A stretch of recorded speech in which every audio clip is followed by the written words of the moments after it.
Hi, I am Abdur Rahman Sandhu, Advocate High Court, and you are watching my YouTube channel. आज का जो topic है वो cancellation of bell के हवाले से है। कैंसिलेशन ऑफ बेल यानी मनसूखे ज़मानत। अक्सर लोग मुझसे क्वेश्चन पूछते हैं कि ज़मानत एक मुल्जिम को जो दी गई है वो किन हालात में कैंसिल हो सकती है, और आया एक बार दी हुई ज़मानत कैंसिल भी हो सकती है। तो इस हवाले से ज़मानत की लिमिटेशन क्या है, यानी कैंसिलेशन ऑफ बेल दायर करने की लिमिटेशन भी है क्या।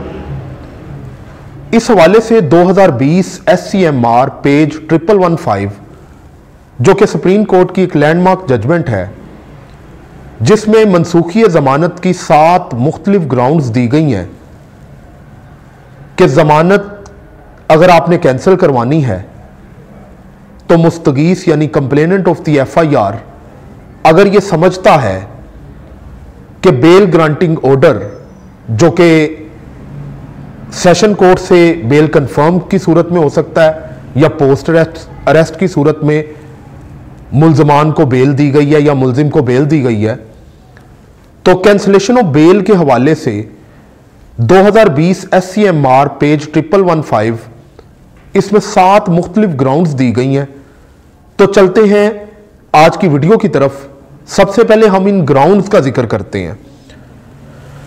2020 SCMR पेज 1115 में ग्राउंड नंबर 1 है कि अगर बेल ग्रांटिंग ऑर्डर एरोनस हो, फैक्चुअली इनकरेक्ट हो, इलीगल हो, जिससे मिसकैरेज ऑफ जस्टिस होता हो, तो बेल कैंसिल करवाई जा सकती है। यानी कि बाज दफा मटेरियल फैक्ट को इग्नोर किया गया हो। मतलब यह हुआ कि जिस अदालत ने जमानत दी है उसको गलत गाइड किया गया है, और जिन डॉक्यूमेंट की बुनियाद पर जमानत दी गई है वो डॉक्यूमेंट सही नहीं थे, या जमानत के कवानीन को फॉलो नहीं किया गया, या जो मटेरियल है उस मटेरियल से हट के बात की गई है बेल ग्रांटिंग ऑर्डर में जिसमें बेल दी गई है। सेकंड ग्राउंड जो कि जमानत मनसूखी जमानत के हवाले से है कि the accused has misuse the concession of bail in any manner, यानी मुल्जिम बेल मिलने के बाद बेल का गलत इस्तेमाल करता है, और जब गलत इस्तेमाल करता है तो उस सूरत में मुल्जिम की जमानत कैंसिल करवाई जा सकती है।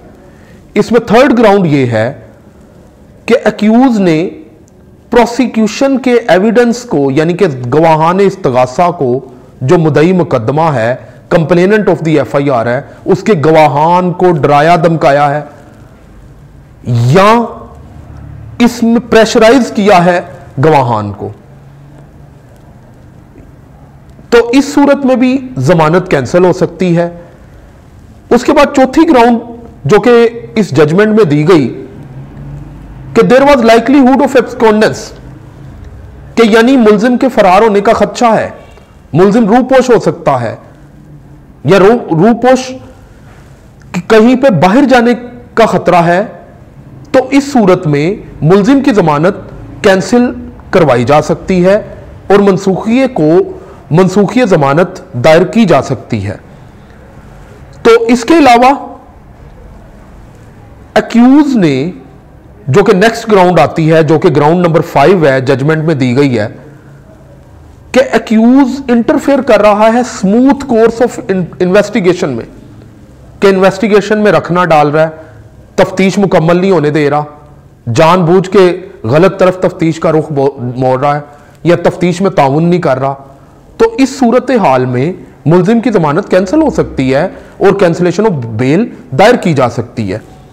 इसके अलावा जो छठी ग्राउंड दी गई है इस जजमेंट में कि एक्यूज ने अपनी जो कंसेशन ऑफ बेल है उसका मिसयूज किया गया है। मिसयूज से मुराद कि उसने सिमिलर ऑफेंस रिपीट कर दिया। जब सिमिलर ऑफेंस रिपीट हो गया, इसकी मिसाल मैं यूं देता हूं कि एक एक्यूज था, उसके ऊपर जुर्म था 506 बी का, जमानत मिलने के बाद उसने ऑफेंस रिपीट कर दिया, दोबारा एफआईआर हो गई, तो इसलिए वो माशरे के लिए नासूर बन गया। और जब ऐसा मुजरिम जो कि माशरे के लिए नासूर बन जाए, ऑफेंस रिपीट करे, तो इस सूरत में कैंसलेशन ऑफ बेल, मनसूखी जमानत की दरखास्त दायर की जा सकती है।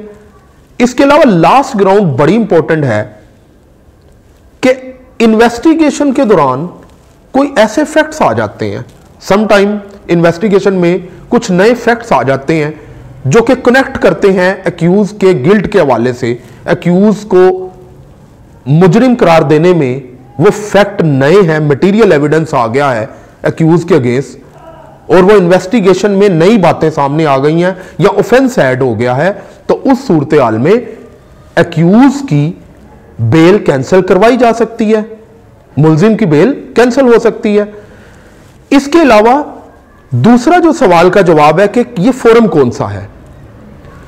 मुलजिम की जमानत कैंसिल करवाने का कोई भी फोरम हो सकता है, यानी इसमें डिपेंड करता है सर्कमस्टांसिस पे। अगर बेल ग्रांटिंग ऑर्डर इलीगल है, अगर बेल ग्रांटिंग ऑर्डर में फैक्चुअली इनकरेक्ट है, तो उस सूरत में आप एपेक्स कोर्ट यानी सेशन कोर्ट की दी हुई जमानत को हाई कोर्ट में कैंसिल करवा सकते हैं।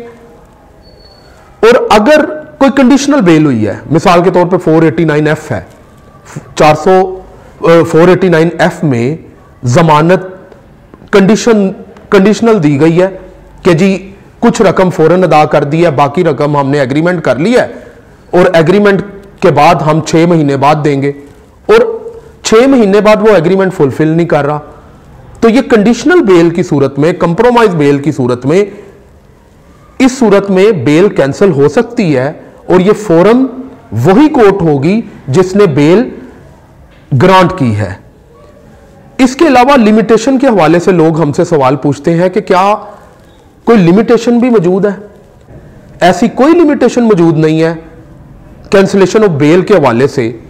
कैंसिलेशन ऑफ बेल के हवाले से आप जब मर्जी कैंसिलेशन ऑफ बेल दायर कर सकते हैं। अगर आप इन 7 ग्राउंड्स पे में से कोई एक ग्राउंड में फॉल करता है आपका केस, तो इस सूरत हाल में आप कैंसिलेशन ऑफ बेल में जा सकते हैं। और आखिर में अक्सर औकात apex court bell granting order में इंटरफेयर नहीं करती। उसकी वजह क्या है कि एक बार दी हुई बेल को कैंसिल मुश्किल से ही करती हैं, क्योंकि एक नई राय कायम ना हो जाए, जो कल को ट्रायल में जो कंप्लेनेंट ऑफ द एफआईआर है उसको ये नई राय नुकसान ना पहुंचाए या एक्यूज को नुकसान ना पहुंचाए। तो आज का लेक्चर कैंसिलेशन ऑफ बेल के हवाले से था। अगर आपको मेरी वीडियो इंफॉर्मेटिव लगे तो मेरी वीडियो को लाइक करें और कानून की आगाही के हवाले से मेरा साथ दें और मेरे चैनल को सब्सक्राइब करें, मेरी वीडियो को लाइक करें, ताकि इस तरह की मजीद इंफॉर्मेटिव वीडियोस आप तक पहुंच सकें। बहुत शुक्रिया।